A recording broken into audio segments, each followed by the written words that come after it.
Schoenfeld. Oui, retrouver la valeur de la singularité, c'est très souvent, finalement, essayer de déstructurer toutes les formes d'universel. Alors moi, la façon dont j'ai lu notamment Mille Plateaux, que je tiens pour un livre de philosophie politique extrêmement important, c'est finalement la critique philosophique de deux concepts qui sont souvent liés, celui d'universel et toutes ses manifestations, et sans doute aussi celui d'identité, puisque finalement dans la création du processus de subjectivation, cette subjectivité nouvelle, elle est plurielle, elle ne se laisse pas saisir par une identité. Et la question que je me suis posée, c'est comment vous arriviez à raccorder finalement cette dimension philosophique. Je cite très souvent, notamment devant des étudiants, ce début de Mille Plateaux que je trouve superbe. Quand vous écrivez avec Deleuze, nous avons écrit Mille Plateaux à deux, et comme chacun de nous était en plusieurs, ça faisait beaucoup de monde, donc chacun est pluriel. Avec le travail du psychanalyste, ou d'un certain point de vue, il s'agit bien d'aider l'autre à reconstruire une identité fêlée, scindée, à reconstruire finalement la capacité à être soi. Alors est-ce qu'il n'y a pas là une sorte de tension dans votre travail entre, je dirais, le pôle pratique, thérapeutique, analytique, et puis le pôle philosophique ? Reconstruire, rebâtir, remodeler, enfin, toutes ces expressions ne nous conviennent pas beaucoup. Je veux dire que dans la prolongation de ce que je disais précédemment, les individus et les collectivités humaines sont engagés dans une telle course au désastre, à la perte de toute capacité de se cadrer dans des territoires existentiels, que c'est dans ce mouvement même de fuite en avant, de reprise de soi-même, de processus, qu'on peut trouver quelque chose qui n'est pas une identité, qui n'est pas l'adéquation à des universaux, mais qui est simplement le fait qu'en cours de route, en cours de mouvement, dans la chute même, on se rattrape et on se construit une temporalité possible, on se construit des objets, on s'invente un monde, exactement comme un artiste produit un monde qui lui est spécifique. Donc je crois qu'à chaque fois qu'on se raccroche aux universaux, par exemple aux universaux psychologiques, aux universaux de la psychologie ou aux universaux de la linguistique, à chaque fois qu'on se fixe comme objectif une identité, on perd quelque chose d'essentiel qui est le devenir. Le devenir, avec le risque que le devenir s'effondre, avec le risque qu'on ne peut jamais cacher, c'est qu'on se trouve devant une échéance toujours très proche, à fleur de peau, qui est celle de la catastrophe schizophrénique, qui est celle de l'angoisse totale, qui est celle du démantèlement de cette subjectivité.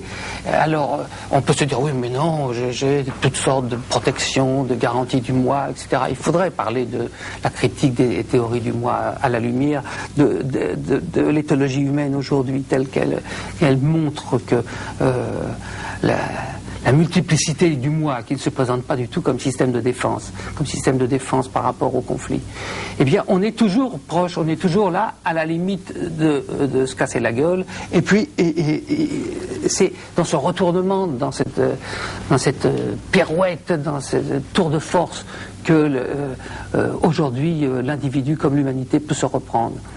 Félix Guattari, critique des universaux, déterritorialisation, ligne de fuite pour l'individu. Je tire tout ça de Mille Plateaux.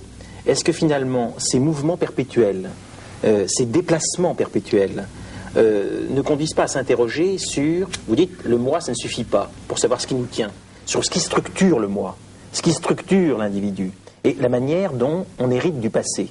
Tout le temps, en lisant Mille Plateaux, moi, j'avais en tête la question de la transmission du passé. Est-ce que le passé ne se transmet pas, finalement, à travers des grilles universelles, des perceptions de la réalité organisées, pensées, construites à travers ces universaux? Alors, il faut les détruire pour essayer soi-même de trouver, au fond, son mode d'être, son mode de, si je vous ai bien compris, si je vous ai bien lu, son mode, au fond, de perception de la réalité, son mode de compréhension du monde. Mais en même temps, est-ce qu'on a besoin que se maintiennent envers et malgré tout ces lignes essentielles transmises par l'histoire de la philosophie, transmises par l'histoire de la pensée, tout simplement. Et de les articuler avec ce mouvement dont vous parlez. Pour sortir un peu de la philosophie, pour aborder un domaine plus politique, on voit bien l'effondrement non seulement du marxisme, mais des pratiques du socialisme réel, etc. Quel est le poids, le prix du passé des théories qui ont inspiré ces pratiques?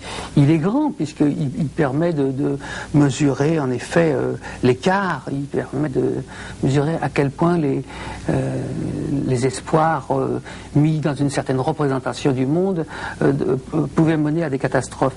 Je pense comme Sartre que le passé, il n'existe que dans la mesure où il est recréé, réinventé, repris, mais que comme tel, il peut être que source d'illusions. Les historiens donnent des visions du monde qui sont les visions du monde de ces historiens dans une période actuelle, aujourd'hui en œuvre. La perspective généalogique de Foucault à cet égard est très intéressante, puisqu'il faisait pas exactement de l'histoire, mais il reprenait des éléments d'archives, des éléments du passé, pour recomposer quelque chose qui nous jetait littéralement sur les situations actuelles.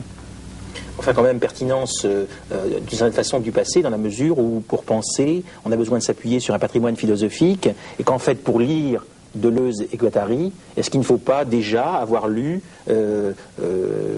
Marx, Freud, Darwin et Foucault, Lacan?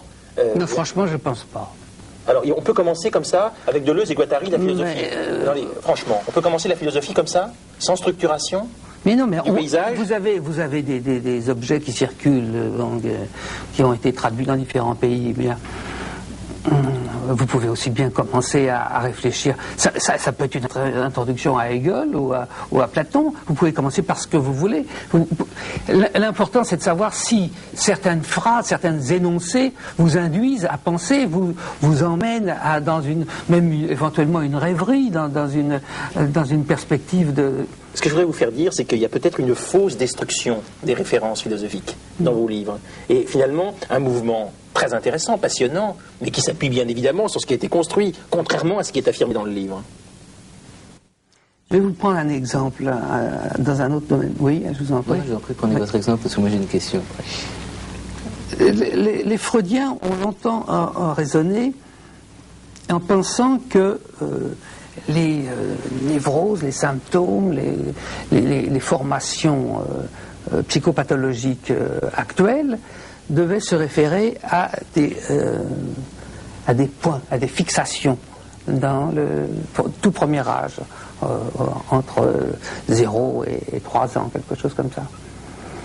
Et puis d'autres théoriciens aujourd'hui montrent que, effectivement, ces fixations passées, elles existent comme origination de quelque chose, mais pas forcément sur un mode causal.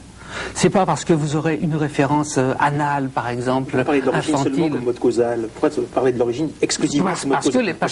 Parce que les Freudiens en ont parlé comme ça. D'accord, mais enfin, on peut parler de l'origine, pas sous le mode causal, mais sous le mode de fécondation d'une pensée.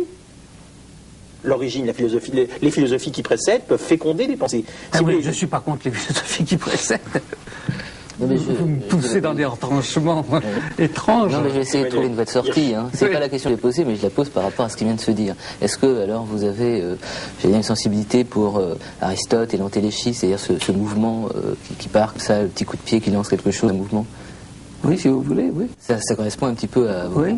Bien, donc moi j'ai situé donc par rapport à Aristote votre principe du mouvement. Alors la question que je voulais vous poser c'est la suivante. Si en quelque sorte l'homme apparaît comme ça dans une histoire à un moment donné, auteur de sa vie, de son existence et de son projet, comment arriver à gérer les désirs de pouvoir que chaque homme, à juste titre, pourrait pour lui-même revendiquer? Parce que finalement, si chacun est l'auteur de sa propre personne, comment arriver à créer un ordre social, une paix entre les gens par rapport à une finalité sociale malgré tout? Les finalités sociales, les rapports de pouvoir, ils existent à un certain niveau, avec des contraintes, avec des coefficients de réalité. La question qu'on peut se poser, c'est comment justement faire qu'à travers ces différentes stratifications du réel, économique, social, culturel, comment est-ce qu'on peut trouver des moyens de reprise, des moyens de créer la subjectivité comme agencement collectif ou comme subjectivité individuée sur un mode qui ne soit pas celui, disons, du sérialisme, pour reprendre une vieille expression de Jean-Paul Sartre. Alors, c'est surtout ça, la question. Mais il ne s'agit pas de nier ce que sont les formations de pouvoir. On est dedans jusqu'au cou.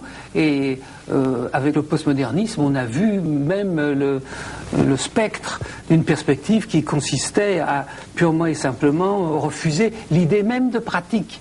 L'idée de pratique de soi, l'idée de pratique esthétique, l'idée de pratique sociale, et qu'il n'y avait qu'à s'en remettre purement simplement à l'état des choses, au marché par exemple, comme le marché de l'art. Parce que vous avez mis en parenthèse totalement tout ce qui est transcendance, tout ce qui est valeur transcendante, il n'y a pas de tradition, n'existe pas.